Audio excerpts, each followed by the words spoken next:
I played The Sims. I was like, I'll be an architect, of course. Played Call of Duty. I'll be in the army. You know, that was how I was finding out about That was your careers. inspiration. Yeah, video games probably. Your career's advice came from The Sims and Call of Duty. Interesting. Yeah, okay. That's probably more true than I care to admit.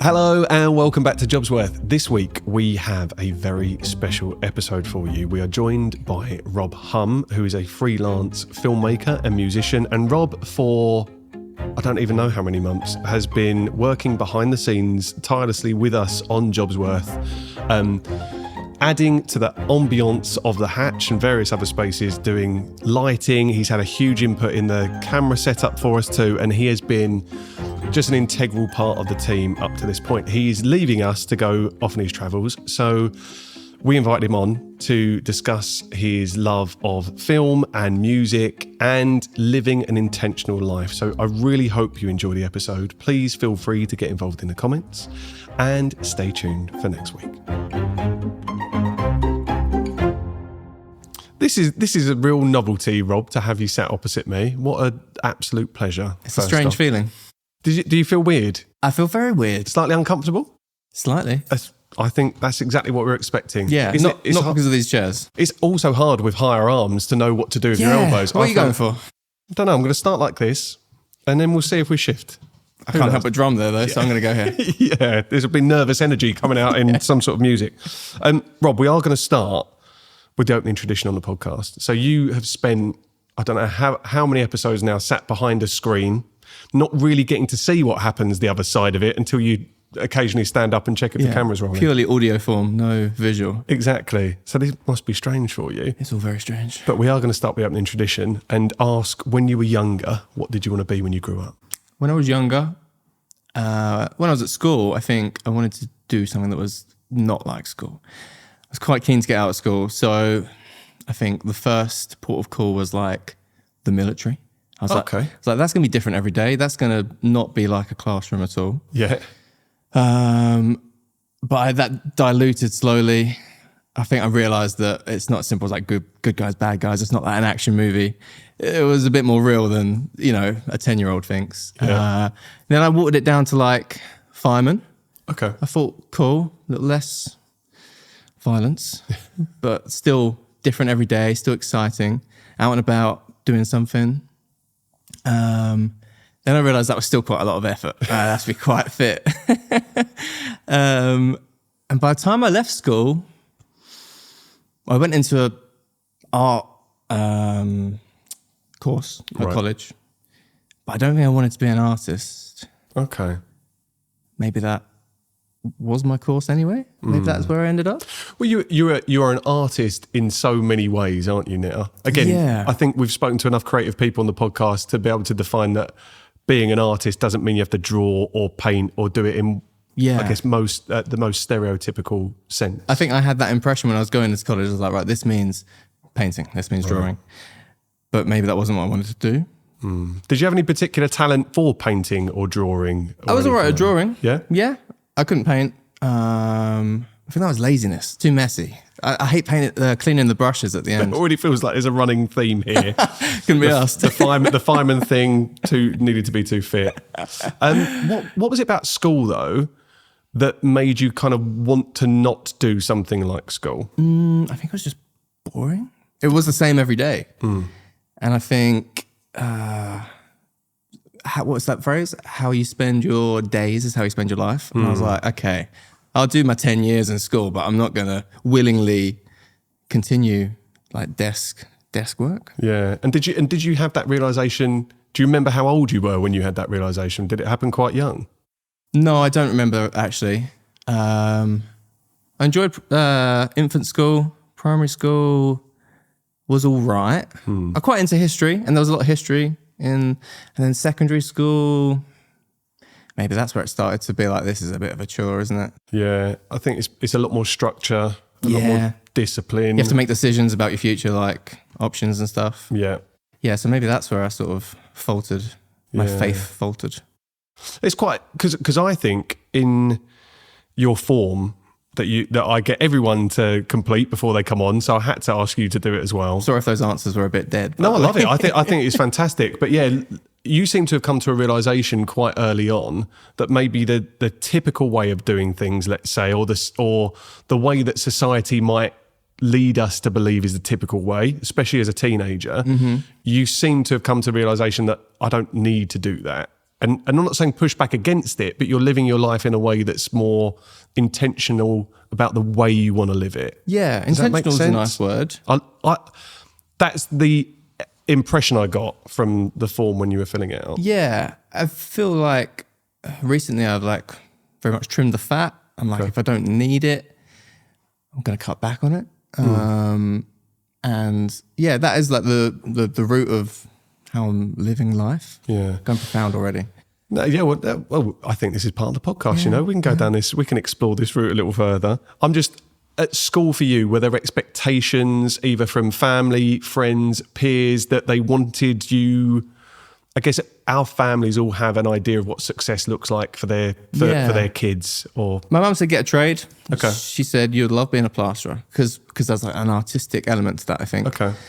And I thought, yeah, I probably would like being a plasterer. I played The Sims. I was like, I'll be an architect, of course. Played Call of Duty. I'll be in the army. You know, that was how I was finding out about That was your careers. inspiration. Yeah, video games probably. Your career's advice came from The Sims and Call of Duty. Interesting. Yeah, okay. That's probably more true than I care to admit. But yeah, I do remember one tipping point, which was one of my first jobs when I was 21-ish. We had a clocking in machine. I did mention this on the... You did, yeah. Yeah. So I'd never had to experience a clocking in machine. Really? They're quite brutal. They really... So we're talking about a time card that punches in, or were you digital then? I think it was digital. You put code in. Aging myself slightly. Yeah. I don't know what you're talking That's what comes into my head when I think about time card. Yeah. One that you actually put, and it punches a hole in it. Yeah. They look pretty retro. Yeah.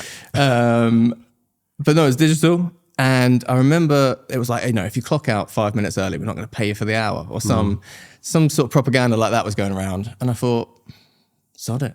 I don't want the money. I want to go home. And I just remember thinking at that point, I boiled it down in my head to just time over money.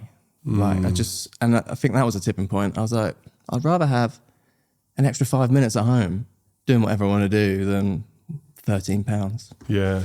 I think that's quite an early point in your life to have that realisation. I think it's something that a lot more people realise later on after they've tried to pursue more money and more things, and maybe more a more materialistic thing. Yeah, it was a grim job. It was in a warehouse, just fetching orders all day. Right. I think I joined, it was Euro Car Parts. I don't know if you know that company. Okay, yeah, I do. Yeah, I've had many.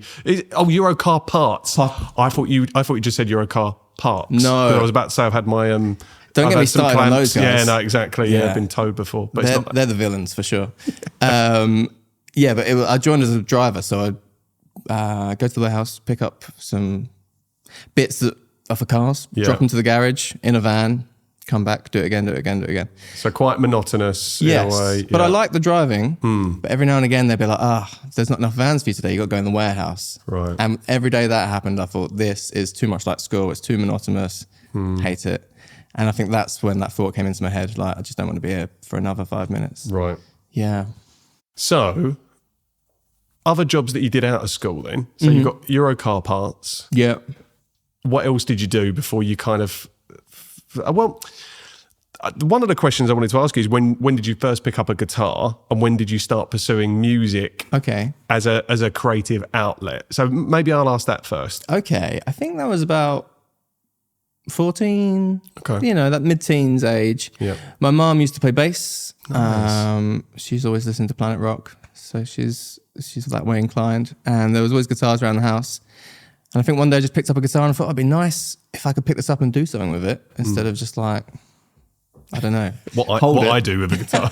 I heard you know some chords now. I do know some chords, yeah. That's how it starts. Yeah. I think I just picked that up and I thought it'd be nice to be able to play a song on this. And my mum got me some guitar lessons. And then, that was when it started. Nice. I think before then I had like tried to write some songs. I had like basically poems, cheesy little poems, but nothing to do with them. And then I was like, oh, hang on, guitar, yeah, that could work together.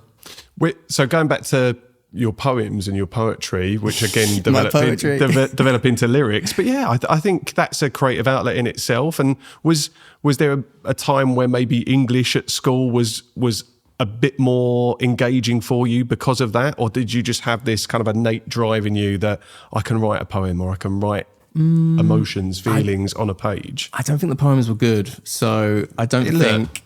It doesn't. I've not read one, so I'm not going to judge. And you shan't. But it's an outlet, right? I think even if you wrote them and burnt them, it's still getting something from your head onto a page or onto a laptop. And I think that got me hooked. So I was like, that's a really nice feeling to sort of process that. That feeling. And I've used that as a vehicle to process feelings ever since. Yeah, okay, brilliant. So is it poetry or journaling too, writing in a diary, just that process of taking what's in your head and writing it down, but in maybe a slightly more creative way in your case? I don't know how processing my feelings has got to that medium. Maybe I'm just worse at all other mediums. Maybe that's the one I'm like a little bit okay at. Yeah, I don't know. It just kind of stuck, I guess. Or maybe I never tried anything else. Well, you found your lane. Yeah. You found your lane and you feel comfortable with it and you feel... I think there is something... There's this connection between what's in your head and the way it flows down your arm. It was... There was a podcast I listened to, Table Manners, and Matthew Broderick was on it, and he was talking about the very visceral act of writing something down with a pen and paper. Yeah. And there is a connection in that, a really strong connection. And I think that's a lovely outlet to be able to do it. Yeah. So whether it's poetry, whether it's journaling, whether it's lyrics now with the songs that you're writing to, I guess what I'm trying to get at is because we're talking to you now as a filmmaker, freelance filmmaker, True. And a musician. So when did it go from doing these jobs that were maybe, again, stuff that you didn't want to be doing, or stuff that involved punching in and punching out, or clocking in and clocking out, to then being able to say, fuck all that, I'm now going to go and work for myself and do this on my own?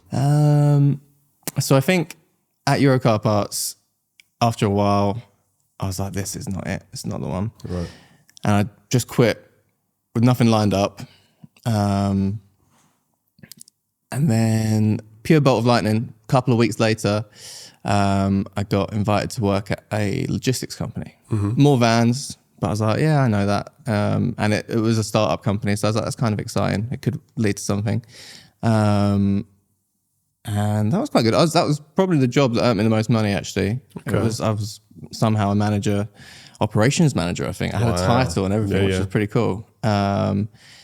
And, well, a couple of years in, that went bust, so maybe they shouldn't have given me that role. It wasn't your fault. You're not culpable for that. No, not my fault. Going back to your point, though, that realisation that time over money, and just referencing there that it was the most money you made. Yes. I imagine there was something enjoyable about working for that company too. There had to have been something there that kept you there that was more engaging. It was different every day. Okay.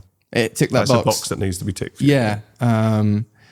Someday you'd be in a van, drive to Glasgow. Someday you'd be in the office and they'd be like, oh, can you do some cold calls? I'd be like, no, I'm going to go and clean the vans or something else. But working in those environments too, whilst you might not wish to go back to that, it does teach you something, whether it's skills, whether it's the ability to talk to people, whether it's, pushing yourself out of your comfort zone from time to time. Yeah. Yeah, So- there's definitely bits in my character that I still notice today that I'm like, that I know that because of that. In fact, I don't know if you can see that radiator. Yeah. I used to deliver those bad boys. Nice. So I know all about those. So there are fond memories of that time. Yeah. Even though maybe you wouldn't get in a time machine and go back and do it again. No, I wouldn't do it again. Respectfully to the logistics company you're working for. Yeah. That's right. They're dead and buried now. Yeah, they're gone. No one cares. No one cares. But yeah, so after that then, were you working there till they went bust? Yes. Okay. That was a tough day actually. But yeah, so where were we going with that? I was trying to connect the dots between when you realised that or when did you start working freelance? Started working freelance. So then after that, the company actually had a van. They were like, we'll lease you the van. You can pick up some of the contracts. You know, do your own thing with it. And I thought, cool, I've got nothing else on. It sounds quite free. So I did that for a year or two, lost money, but learned a lot about working for yourself. Okay. What did you learn about working for yourself? Not to lose money. The golden rule. Maybe I hadn't learned that yet, thinking about where I went next. But what sort of things are we talking about? I guess you can learn less tangible things than the money side of it. I think it was about shaking off that 9 to 5 thing. For like the first year of it, I was working to other people's time. I was treating myself as an employee, and I was like, hang on, do you mind if I pick these up sort of not at 6 a.m.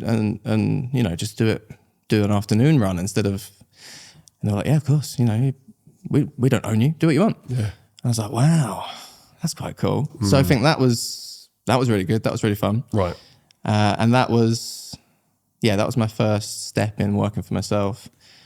Like I say, a couple of years in, realised I'd lost loads of money. Not once did I look at a spreadsheet and go, oh, we're on a downward trajectory here. I was just month to month. How old were you then?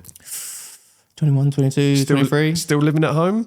Yes. Yeah, I was living at home until 30. Yeah, I mean, when did I move out? God, I think it was similar kind of age. Yeah. Maybe late 20s, so there's nothing wrong with that.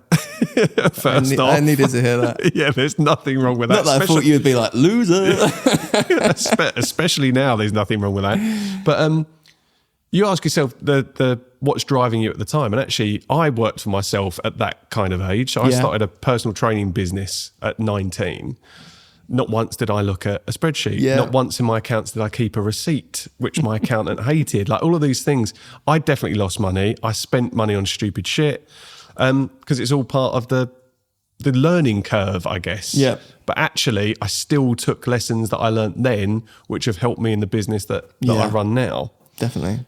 A lot of them not financial. Or again, not to lose money is probably the best one. Key, it's a really good one. If anyone's watching, thinking of starting a business, don't lose money. Well, you know, within acceptable margins, you can do that. Yeah, lose a bit. Okay, so you've been working for yourself now. You're 21, 22-ish. Yeah. Where do we go from there? So I handed the van back. Realised that didn't work out. Then van to van. My mate Chris texts me, says, I've just been down the scrapyard. I've seen a van for sale for $1,000. We're both doing music stuff, so we're both alongside our jobs and stuff. We're like, this could be a good tour van, you know? We'll put 500 quid in each. Good to have. Crazy.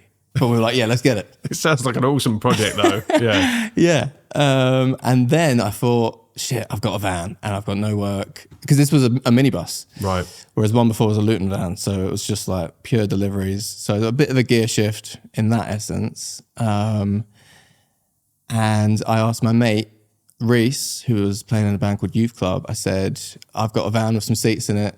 If you've got any festivals or whatever coming up, just let me know.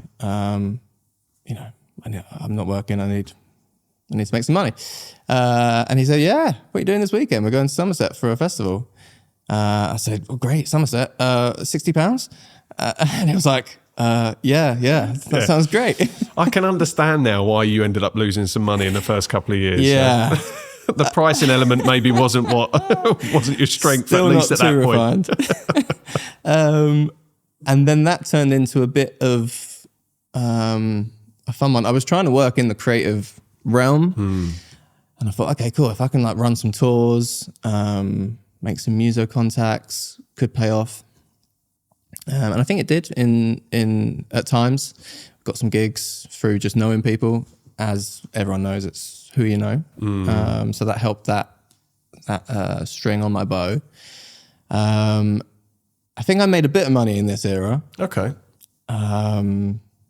But again, not raking it in. Not on the Somerset run. No. That was probably broke down on the way back as well. Curve, yeah. So at that time, had you picked up a camera, or was it more on the musical vein that you were? No, that was running underneath as well. Brilliant. So okay. I think I got my first camera for my 18th birthday. Okay. And remember taking it out. It was snowing on the 30th of November, which doesn't happen anymore, does it? Doesn't it? I mean, it's essentially still summer. Yeah, it is. So yeah, no. Yeah. Global warming. So the anniversary's coming up. What are we on? The 27th, 16th, 15th? Something like it's that. Mid-November right now. Something like mid-November, yeah. So I got my first camera then, and that ran nicely under the touring business because I could just take a camera. Every band wants a couple of pics of them playing. So I wove that into stuff. So at the moment, we've got the self-employed vein, the photography, and music. Because I was wondering, because now you're more established, let's say, than you would have been in your early 20s or late teens, early 20s, as both a musician and a filmmaker. Yes, yeah. And doing that freelance. But it's strange, isn't it? It doesn't sound like you set out to do any of those things specifically, but they've come together and kind of, as you say, woven into something that complement each other. Yeah, exactly that. But they complement each other in so many ways, and it's that gelling together of all of those components that you now continue in your work currently. Yeah, and they all still bleed into each other, and contacts from one vein will want something else. Yeah. In fact, I haven't driven a tour in a while, but probably actually 5 or 6 years. But just yesterday I was talking to someone about, I saw an Instagram story that was like, oh, we need a driver. And I was like, I've got the skills. Yeah. Do you still have the minibus? No, I don't have the minibus. Okay. That minibus. So they provide the bus now. They provide the bus, but you can drive it. You know, that minibus actually returned to the scrapyard we got it. Really? They gave me 250 quid for it. We bought it for $1,000. It's not terrible, is it? It's not terrible. That's not terrible. No. How many years later? I think 2 years. Okay, I think that's pretty good. Yeah. I mean, it was a bit of a shitbox. Yeah. Someone used to say it was convertible, but upside down. There was holes in the floor, so all the drafts would come in the floor. Brilliant. There'd be a lot of cold feet in the back, which, you know, it wasn't luxury. I'm picturing like a Flintstones car where everyone could put their legs through if it breaks down and and carry on running. Exactly. Yeah. I think once I hit a puddle on the side of the road and people got wet. the splash came right in. Needs must, right? I Needs think must. you know Exactly. They may. It's part of the charm of whatever service you were providing. Those wet feet, yeah, it's all charm. Okay, you said on your form that, and I have to read this, so you tell stories through songs and film and have the least stressful time while doing it, which I love. But I try to have, yeah. But it takes, as I mentioned earlier, it takes time and experience to come to that conclusion that you want to have the least stressful time to do that. So do you remember, we kind of touched upon this already, but do you remember the specific moment where that became your kind of North Star, that you realised, I don't want some of the stress that comes with constantly pushing for, I don't know, money, all the material stuff that you can go for? No, I don't remember a specific moment. Probably at the end of that logistics job, because I had a lot of responsibility on my shoulder there, on just one shoulder, on my shoulders. And probably leaving that environment was a bit of a breath of fresh air. And I was like, oh, okay, it's quite nice to breathe. Maybe we could try and sustain this level of mellow as best we can. Obviously, there's still times in work where it's frantic and I've got cooking 8 jobs at once and everyone wants an edit and it gets busy. But that's nice because you have the contrast, as I'm sure you know, in like self-employed environment, peaks and troughs. You'll have couple of weeks, if not a month, where just nothing's coming in, and it's very hard to get the balance right. As you've heard from behind the screen, so many people talk about this striving for work-life balance and feast or famine. So in the slow times, you are desperate to be busy again, and when you're busy, you are desperate for it to just calm down slightly. But it's your own shit that you're taking on. You're accountable because it's your thing, as opposed to that workload being forced on you by a 9 to 5 or a salaried job or a permanent job. That's definitely a feeling I don't miss. It's a feeling I've not had in a long time. I think the last time I was on a salary job was that logistics job, which was probably 2016. Right. Okay. Maybe 17. Yeah. So yeah, that's a feeling I don't miss. I mean, still, when the work piles up, it's different now because it's a creative thing. I've actually got quite a small creative battery, I think. So it drains quickly and it doesn't leave much for personal projects. Okay. If I have a busy period, I'm going to need time off to recoup, and then, like you say, you long for the feast again, and you plan stuff, and then you're like, oh, this is too much stuff, and you go straight back to it. So yeah, it's a constant bounce between nearly burning out and the opposite. Yeah. Have you burnt out before? Since being self-employed, no. I've had workaholic moments where I just feel like I'm zipping around, but I don't think I've fully burnt out, I've drained the battery. Yeah. But I know burnout's a lot deeper, isn't it? And I think there's different terminology for it. I think draining a battery, it depends on what the effect of that does to you and whether you can acknowledge it and recognize it soon enough to be able to take that time away and get out of that environment, or it weighs you down and I think the forces small you to battery, I think that's it. I think the small battery makes me take my foot off the gas when I'm in the peak and I'm like, I know I'm going to need a break soon. Okay. You can see that.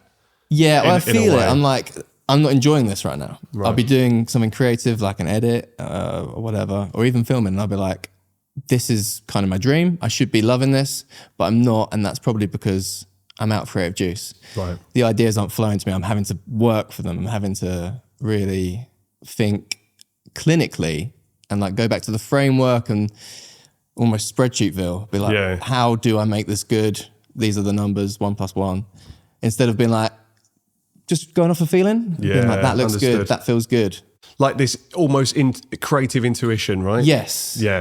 Okay. So I guess that's the different. Obviously, extremely privileged to just be able to work on having a good gut feeling on stuff, But that comes, I feel like I've said the word sacrifice in a lot of episodes recently, but it comes with sacrifice, doesn't it? You forego certain things by relying on that. That's true. Because you've made the decision not to force yourself to go until that creative battery runs out. Yeah. When maybe you could have said yes to doing more, you could be earning more money because you're stretching yourself more thin. So there is it is privilege, but it's privilege that you've worked to do that, or you forego or sacrifice things to work like that. Yeah, I think I do sacrifice a lot of sort of modern luxuries, which is my own choice. Again, it comes back to time over money. I would rather have time to just rest or do something creative that I want to do than burn myself out chasing money. Well, the term you used earlier was trimming the fat, right? So, and it sounds like that's an intentional thing. Yeah, maybe it started unintentional. I was like, I can't afford that this month. And I was like, I didn't actually miss that for a month. Don't care. Yeah, exactly. Like, I don't know. I think that maybe, it started early, like when that sort of, not epiphany, realization happened. Like, I used to be in Top Man. I'd be like, let's get 5 t-shirts. I'm going to look so ream. Yeah. And I would spend like, God knows, I must have spent, I don't want to know how much money on just stuff that I don't need. And I do fall for a sales pitch, or at least I definitely used to. If someone said something was collectible, I'd be like, I'm having it. Yeah. And I'm going to make a buck in 10 years. Never happens. If someone says something's collectible, it's not. That's good advice. Good advice. Yeah. Self-employed, rule number 2. This is it. We're going to turn these into social clips, Rob, and you know that's going to happen. Can't wait. Hello, me again. Thank you so much for listening to the episode. If you could do us a favour and rate and review the podcast and take the, 15 or so seconds to subscribe to the channel on YouTube, I will be eternally grateful. Thank you so much. How do you balance the film work that you do, so picking up a camera, and the music? Because you might tell me different, but from where I'm sat, it's the film and the camera work that gets you paid, let's say, more routinely or more regularly than the music does. That is true, yeah. But maybe it's the music that gives you more of that creative recharge. Is that a fair assumption to make? Yeah, you've hit the nail on the head there, yeah. Okay, so how do you balance the two? I guess I just push the film to the front, and that's what I want that time in between the filming for, is to save up that creative juice and put it into music. I think, yeah, obviously I've got bills to pay, got to work. And then when it comes to the lull, I'd probably like to make more passion project films. Right.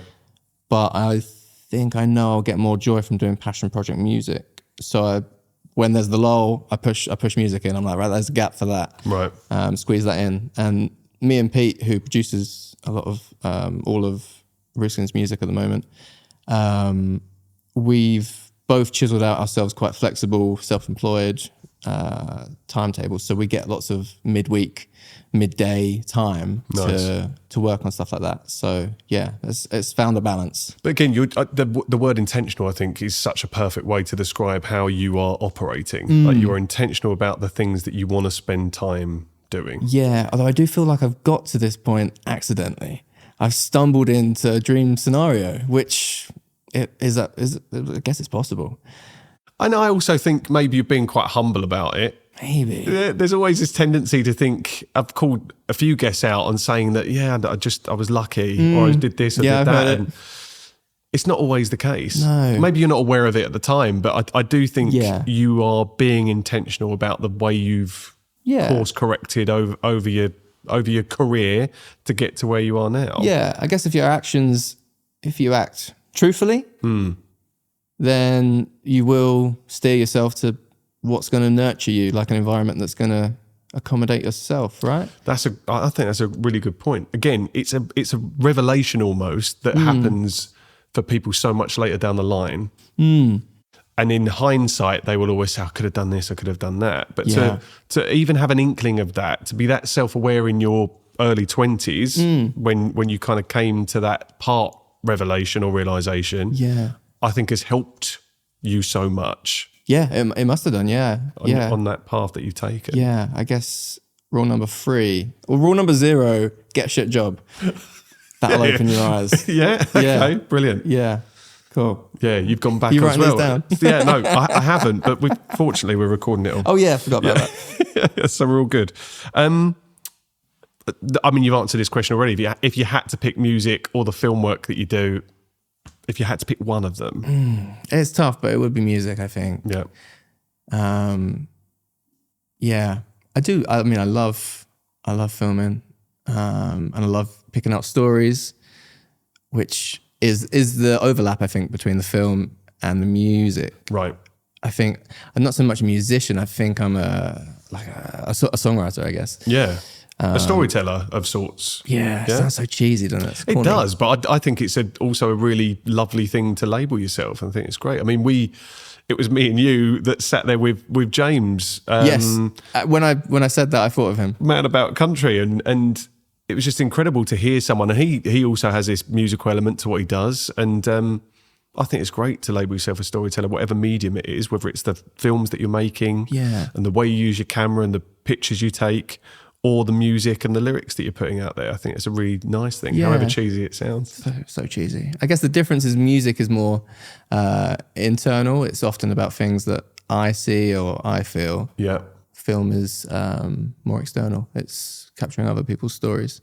So maybe it's selfish. I just like talking about myself. So I'm like, let's do the music. Let's do the music. We've had this conversation so much with other guests that have come on in the creative space, but do you get something, you're talking about your own personal projects and wanting more time, or you would like to have more time to do more personal projects, and I'm talking specifically about film. So much of that, what you're doing is client-led as opposed to led by you. Yes. How do you find that? I guess that can drain the creative battery, right? That's exactly it. I give my creative battery predominantly to the clients to pay the bills. And enact their vision to a degree.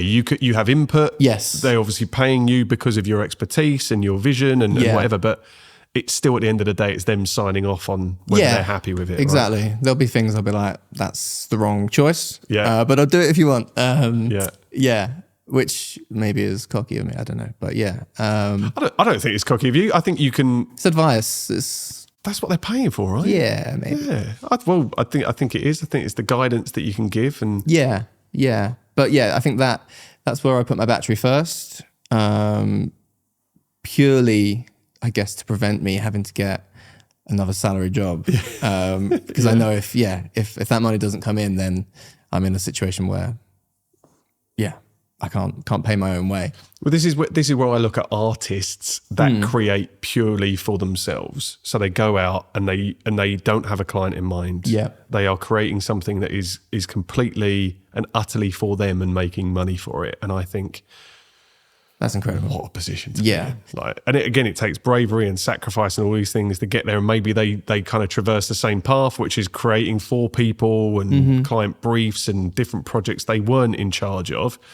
But to get to a point where you're just creating and people just buy what you're selling, because of the love of it. It's the dream, really, for most or all creatives, I guess. Recently, we've seen a bit of a glint of that in the music realm. I was going to ask you about this, So with Ruskin, which is your main outlet for music at the moment, would you say? Yeah, I think it's my all outlet. That's your whole thing. Yeah. There was a time I tried being like Rob Humm, mysterious. But now it's just Ruskin. Yeah. Okay. So Ruskin. I mean, look, I'm, without blowing smoke up your ass, I absolutely love the music that you put out there. I've told you this before. It is on rotation in my house. My other half in the car, she goes, "Should we put Ruskin on?" And I'm like, so I am a super fan. I love that. I don't know if I can say it. I haven't seen you live, but I would say super fan. But how often now you're getting more? Now you get more streams. Now you get a bit more notice on what you're doing. Yeah. Are you still able to create for yourself and to use that as an outlet? Or do you have part of your head on who is listening and what might be more attractive to people that are listening? I think there's definitely an element of considering the listener. But I think all the music I've made in the last however long, few years, 5 years, has been very... I told myself, don't say no to anything. If it sounds good, do it. When we started recording first, someone would suggest something and I'd be like, that's not what I had in mind, guys. Why don't we just do it like the demo, okay? And then I thought, actually, I'm surrounded by incredible players who have incredible ideas.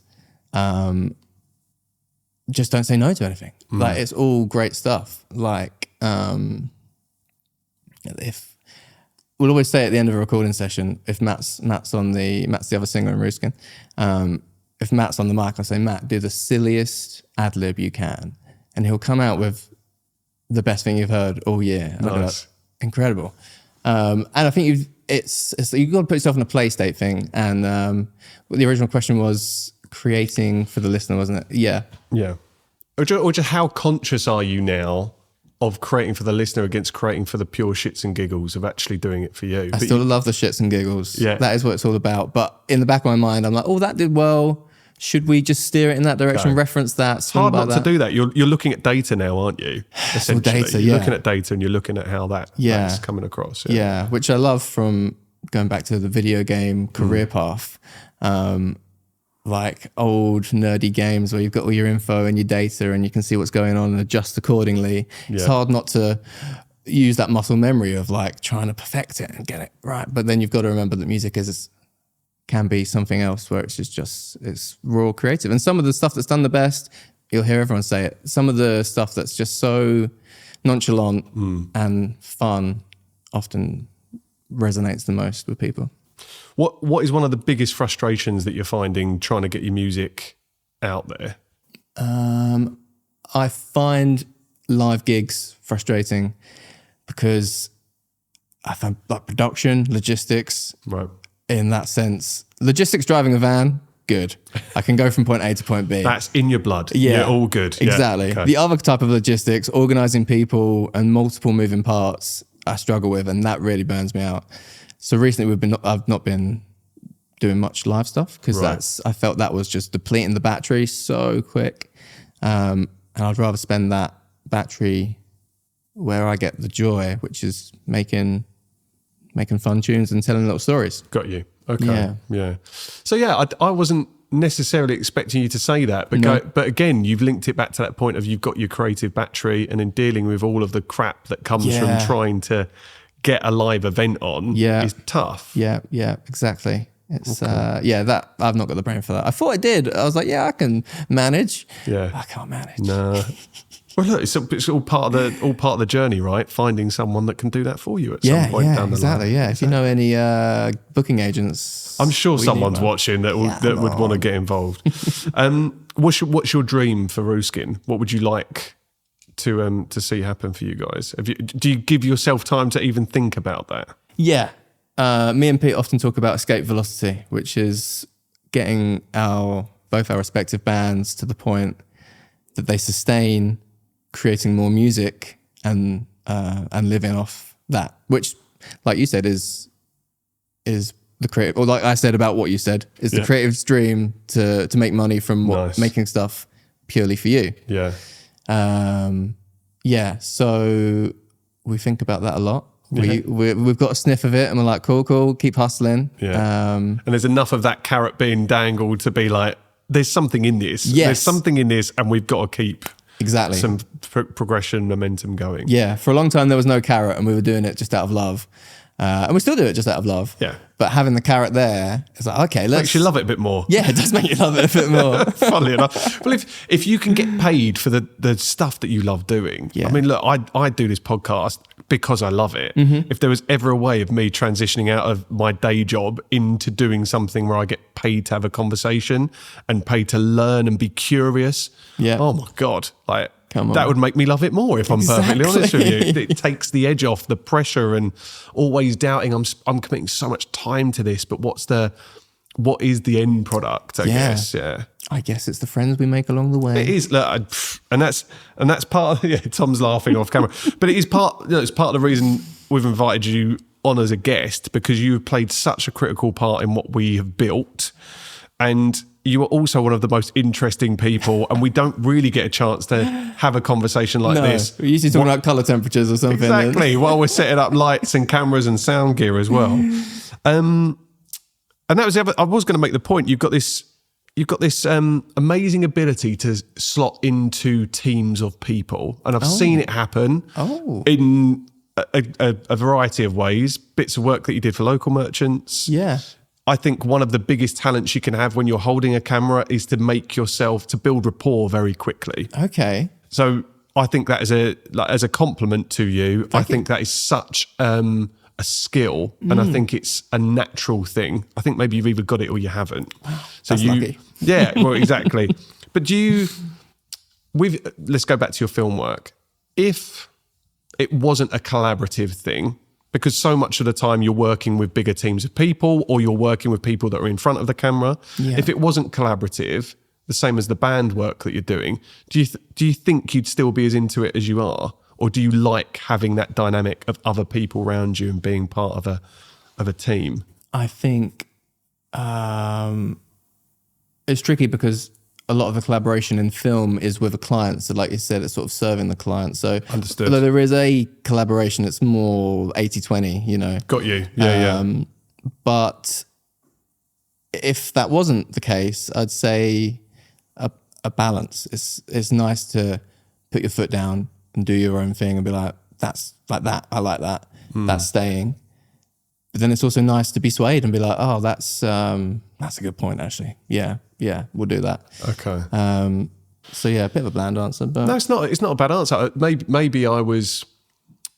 Yeah, I just think maybe it's a skill that you're not as completely aware of, that you've got this ability. I'm not really. No, it was a bit of a surprise. But it's actually. like being able to turn up to a group. I use the example of local merchants. You did some amazing work filming an ad as part of the podcast for them. You turned up and it was like a chameleon-like ability to go into an environment that is alien to you. You haven't been there before. You haven't met these two guys before. We've spoken over a coffee at the Hatch. Yeah, that's true. And you just came in and you just ingratiated yourself into that environment straight away.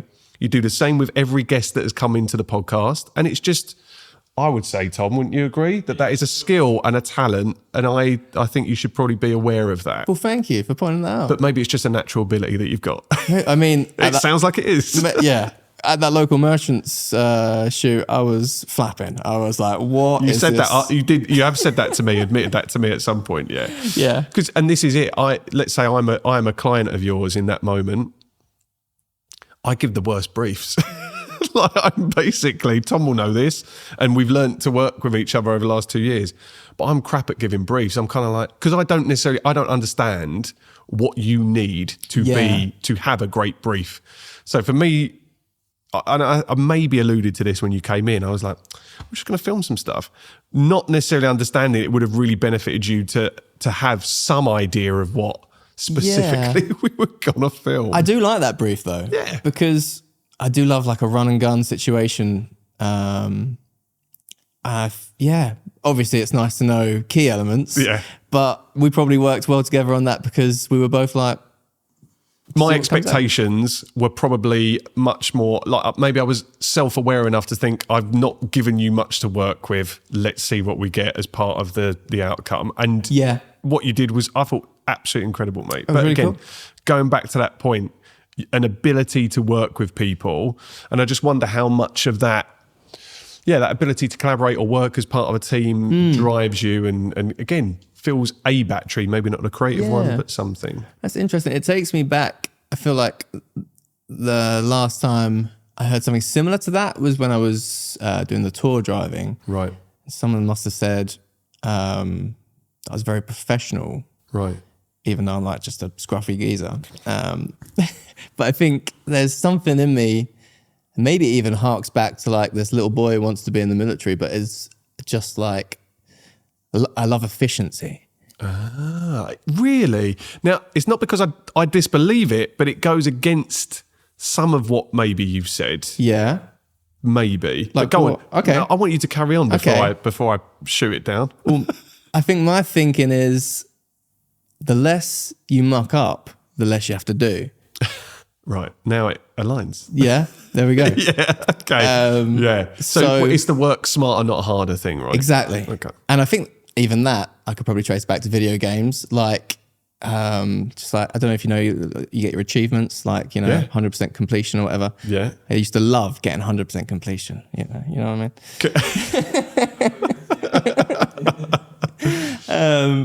And I think that has somehow bounced its way into my adult life. And like a parking ticket pisses me off royally. Right. Because I know it was avoidable. It's a waste of money. It's a waste of time. Yeah, and you weren't being efficient in that moment. And I wasn't being moment. efficient. Yeah, okay. That's really interesting. I would never have assumed that a parking ticket, well, it pisses everyone off, doesn't it? No one walks back to their car and go, lucky me today. But no, I get it. Yeah. But I think that's really telling. Can I tell you something that might make you squirm? Okay. I have never in my life completed a computer game. I've never done it. Never done it. So I've played so many computer games in my life. I've never ever got to the end of one. What's the one you got the closest to finishing? Probably one of the God of War games. Got pretty close on that. Okay. But just never completed Interest just dissipates. And I guess, or something like there's another game that's released and that becomes the big shiny thing that I want to go and play. So yeah. That doesn't seem to be making you too uncomfortable, but I've never completed a game. I'm happy to accept you as you are. I appreciate it. We really are friends. What's your proudest achievement so far? I'm really proud of getting my music heard. That gave me a lot of validation and fulfillment. When we were sort of at our peak of getting heard, which was a couple of months ago, sort of early this year, which wasn't a couple of months ago, it was a few months ago. But there I was so filled with, I felt like nothing could bring me down sort of thing. I was really, really quite puffed up. So I guess that's pride, isn't it? What does getting your music heard look like? Was it number of people listening? Was it specific people with credibility in the industry that were hearing it or listening? I think, the credibility was a real spike in pride when we got a few editorial playlists. that had been on like the tick list for a long time. Okay. And I was like, yes, it's like, it's tangible, it's real, it's doable. Because for so long you're like, this is, you know. You question it. Don't Yeah. You're a human being, Exactly. right? Yeah. Okay. Yeah. So when that landed, I was like, that's great. And on the flip side to that, seeing, it's sad that it's just numbers on a screen, but I'm pretty sure that does relate to real life engagements on the other end, although I can't see them. You know, it's pretty likely. You don't like doing the live events, so you're not going to see them. So the numbers on the screen have to reflect I do like it, right? doing live events. I don't like organising live events. Okay, so we can, we just got to find something to bridge the gap and organise it for you. Yeah, please. But again, if we're talking about data and feedback and streaming platforms now give you a really good indicator of the volume of people that are doing it. Yeah, So it's a crazy amount of information they give you actually. Yeah. It's, I feel like Google. yeah. Here's a question for you. I've asked it before on the podcast. What does success look like for you? What did I say when you asked me before? I've asked you that question before. Oh, I thought that's what you just said. You've asked it before on the podcast. Did you say? I've asked guests before on the podcast. Okay, I haven't asked you before. I was hoping for a cheat sheet there. No, yeah, it's not. Unfortunately, I can't give you an answer. Success to me, I think it's in the pace of life. I think I want a nice pace. It'd be cool to have money. Money enables a pace of life though, doesn't it? So it's just money is the quickest route to having time. Alternatively, you can go around the back door and sacrifice money to create time, which is, I guess, a kind of working smarter, not harder route that I've taken, if that makes sense. So I guess success to me looks like having a comfortable pace of life. Yeah. And I think at the moment I'm achieving that. Nice. I mean, I'm scraping my bum on the floor. It's it's a real fine line, but it's good. Well, again, if you trim the fat, if you're intentional about the way you live, if you aren't focused on all of the trappings that so many of us get caught up in chasing and following and equating to success, I'd say that in itself is success in its own right. So everyone's definition is very different. A lot of people's definition is linked to material stuff and money and whether they want to admit it or not.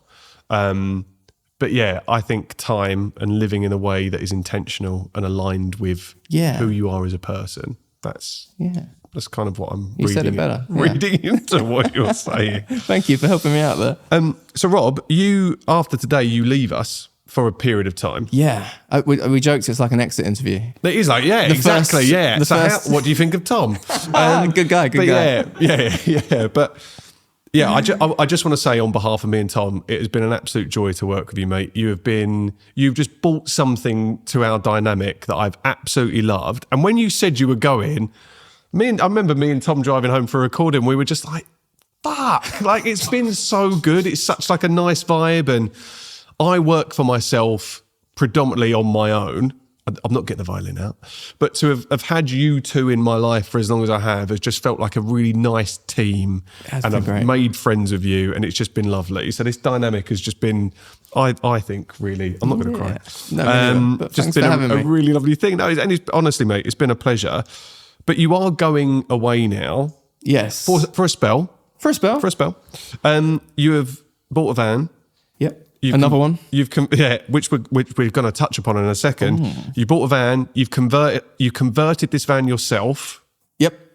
And you are now going to go and travel into Europe. Yes. Why? What inspired it? Has it been a bucket list thing?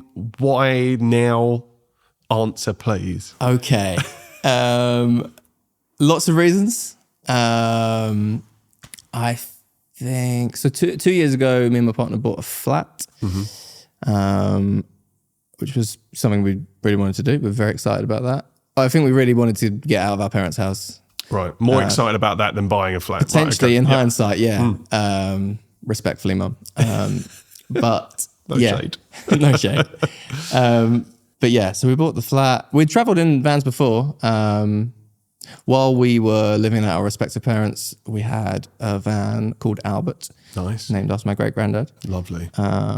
And he took us to Scotland, Cornwall, Wales, the whole united kit and caboodle.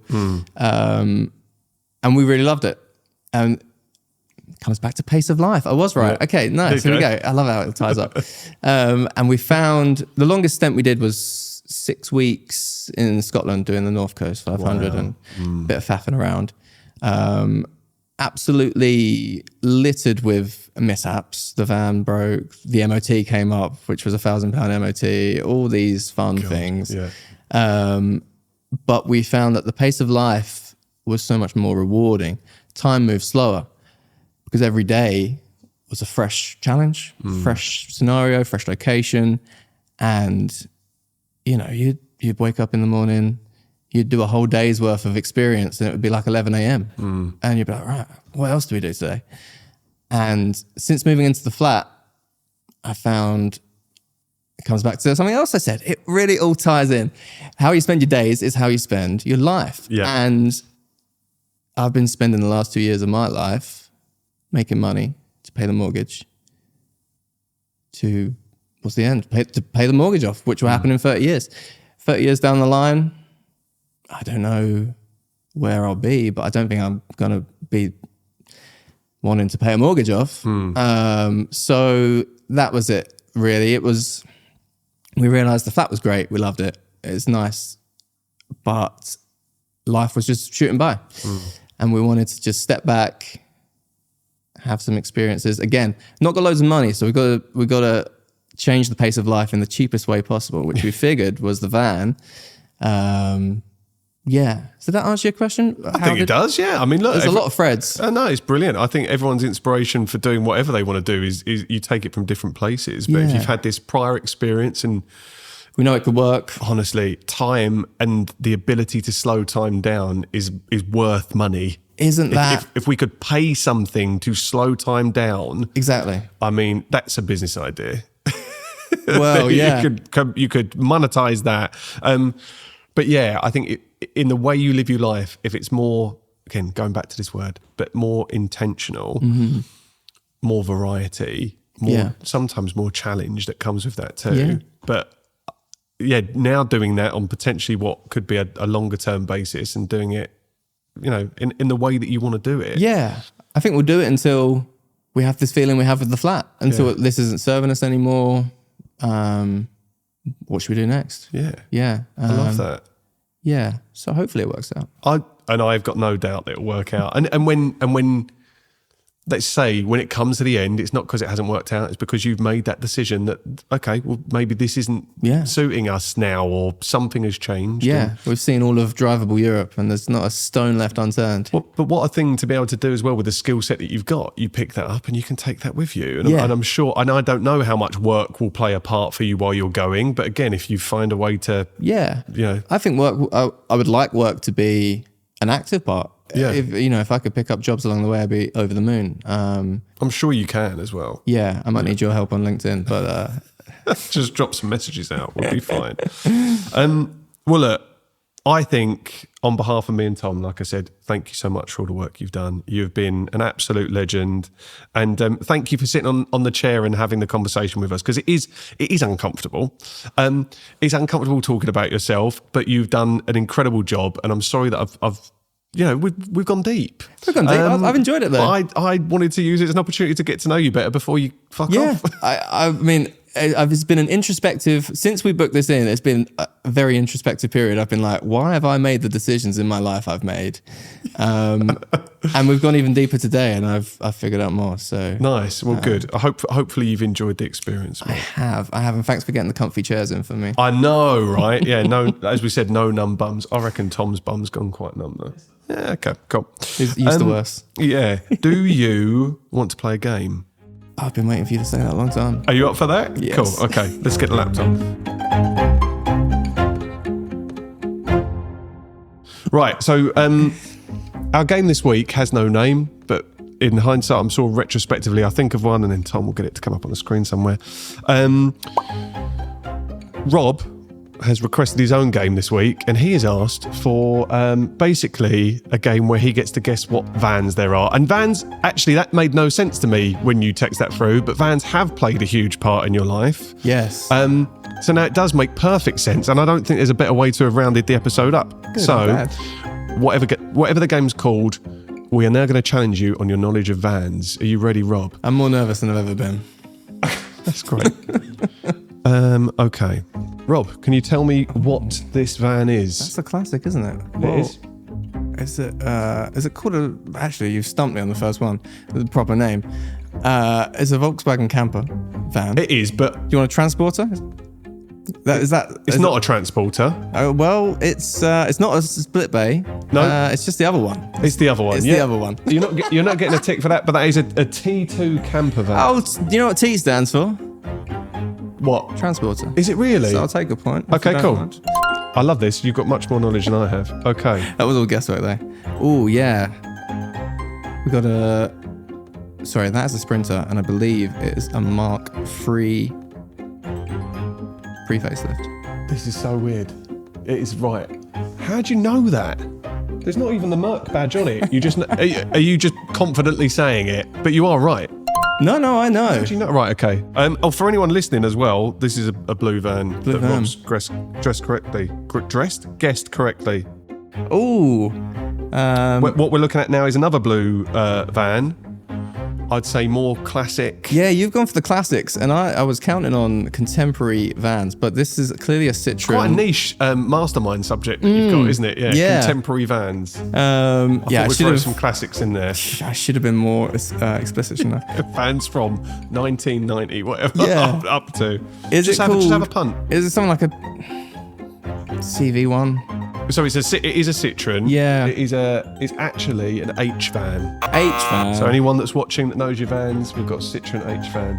I'm on the back foot here. This isn't going as well as I hoped. I'm not happy to say that you're wrong, but you are wrong on that one. Okay. We've got it's a Dodge. Yeah, I'm gonna ask essentially what it says on the side. Oh, it says the Mystery Machine. And what's that from? That is from Scooby-Doo, Where Are You? There you go. Thank you so much. So that actually kind of harks... Is it a minivan?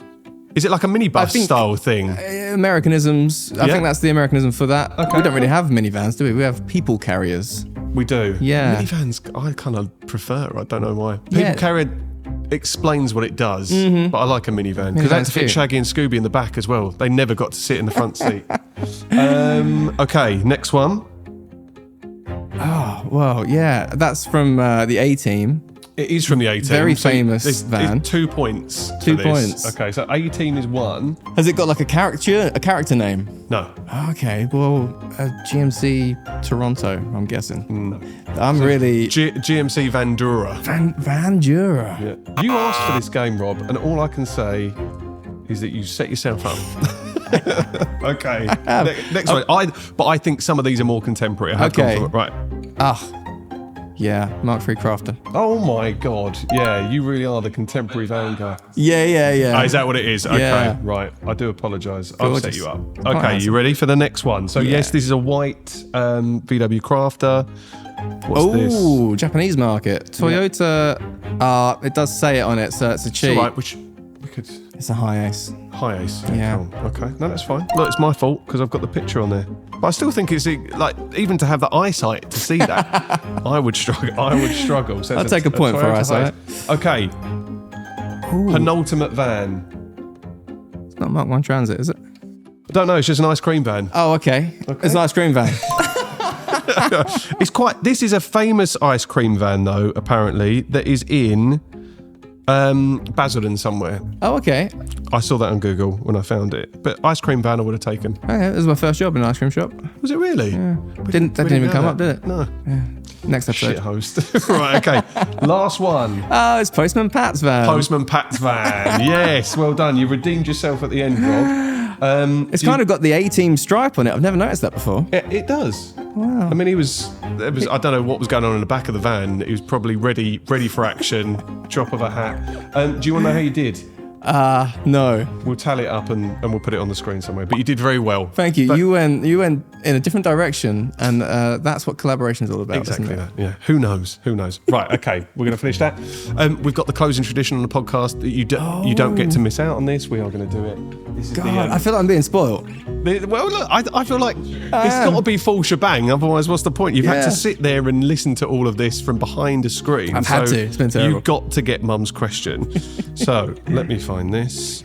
Hi, Rob. Do you think you're going to miss doing the lighting for the JobsWorth podcast while you're on your travels? Thank you. And the best of luck to you. Well wishes as well. Do you think you're going to miss doing the JobsWorth lighting? Yeah. I've actually already voiced it to people, and I've said that even though I'm removing myself from this situation, I'm like, oh, that's sad. That's that. Yeah, we love you, lots mate. of love, guys. I remember you said, I think when you kind of broken the news that you were going away travelling for a bit, you said, it feels like I'm leaving a really good job. Yeah. And I was just like, yeah, it feels like we're losing someone that was doing a really good job as well. But no, that's stuff. Yeah. Well, I'm glad that came up because I do feel, I feel like I'm going to be missing out on some fun. And it's my fault. Well, we'll welcome you back with open arms, mate, when you do return at any stage. Can't wait. Mate, you've been an absolute pleasure. Thank you so much for indulging me in the van game, and just for generally being an absolute legend. Thank you so much. Likewise. Smashed it, mate. Thank you both very much. Cool. Well done.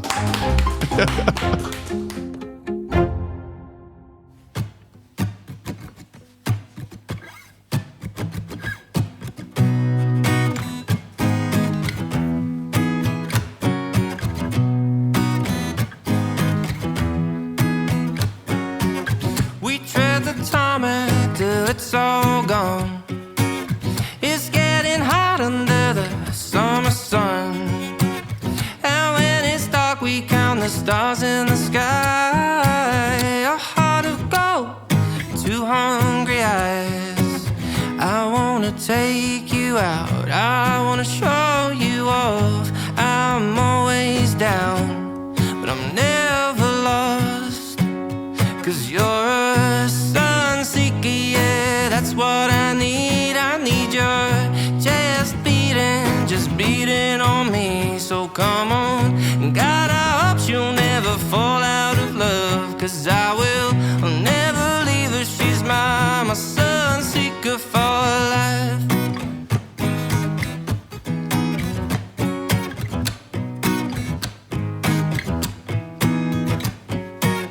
We head south just to follow the sunlight. We're drinking whiskey just to mix up our diet. We get along like a forest fire. A heart of gold, four hard tires. I wanna take you out, I wanna show you off. I'm always down, but I'm never lost. The sun seeker, that's what I need. I need your chest beating, just beating on me. So come on, God, I hope she'll never fall out of love, 'cause I will never leave her. She's my sun seeker for life.